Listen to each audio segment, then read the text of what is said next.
Alors je suis là depuis à peu près 1 heure. En général, ça se passe très vite. Trajectoire d'une photo. Aujourd'hui, nous croisons la route de Martin, qui photographie son sujet pour la mythique dernière page de Libé. C'est pour ça qu'on essaie de bien préparer, de venir avant. Il faut essayer de contrôler un peu ce qu'on veut montrer avant. On sait ce vers quoi on n'a pas envie d'aller.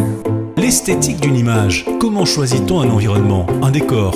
Ce mur blanc des Cati, par exemple. Je l'ai choisi parce que il était quand même assez neutre et en même temps, c'était pour moi la possibilité de contextualiser un petit peu, de montrer qu'on n'était pas dans un studio.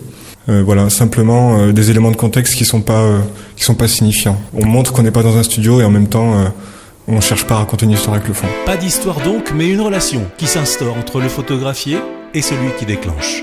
Il y a des portraitistes qui disent qu'il n'y a pas de photogénie. Je crois que, évidemment, il y a des visages qui marchent mieux, il y a des gens qui sont plus forts. Après, il y a quelque chose à montrer, je crois, chez tout le monde. On cherche pas le feeling, en fait.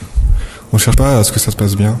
On cherche à avoir quelque chose. Moi, personnellement, je travaille beaucoup sur l'attention, donc je cherche pas à rendre la prise de vue agréable. Parce que ça permet de contrôler beaucoup mieux ce qu'on fait, quoi. De contrôler beaucoup plus facilement la personne. Si c'est tendu, je vais pas chercher à rendre un cadre plus agréable parce que, en réalité, c'est cette tension qui est intéressante.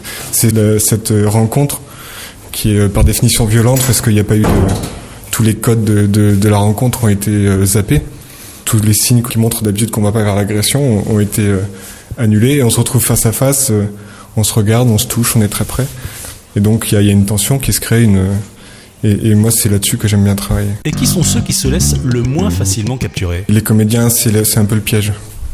Voilà, c'est un peu la difficulté parce qu'ils ont leur gueule, parce qu'ils ont l'habitude d'utiliser leur corps, parce qu'ils maîtrisent leur représentation. C'est sûr que c'est plutôt de travailler sur le lâcher-prise avec un comédien. Parce qu'il est entraîné, quoi. Par rapport à un poète qui est pas sorti de chez lui depuis 3 ans. On va pas lui la faire. C'est plus dur. Enfin, c'est plus dur, ça dépend. Après, les politiques aussi sont entraînés à ça. Il y a des gens qui vous feront confiance, de toute façon, qui vont lâcher prise parce qu'ils savent que de toute manière, ils ont pas trop le choix, parce qu'on maîtrise la lumière, le cadre, le temps. Moi, j'envoie 6 images, 7 images. Et après, c'est l'iconographie avec laquelle c'est l'interlocuteur du photographe. Le choix à Libé, en tout cas, c'est le photographe et l'iconographie. Là, entre 100 et 150 en général. Il y a une construction, c'est-à-dire que comme ça va vite, bon, ça dépend des personnes. Il y a des personnes, ça va être les premières images qui vont être les plus fortes. Et d'autres, ça va être sur l'usure.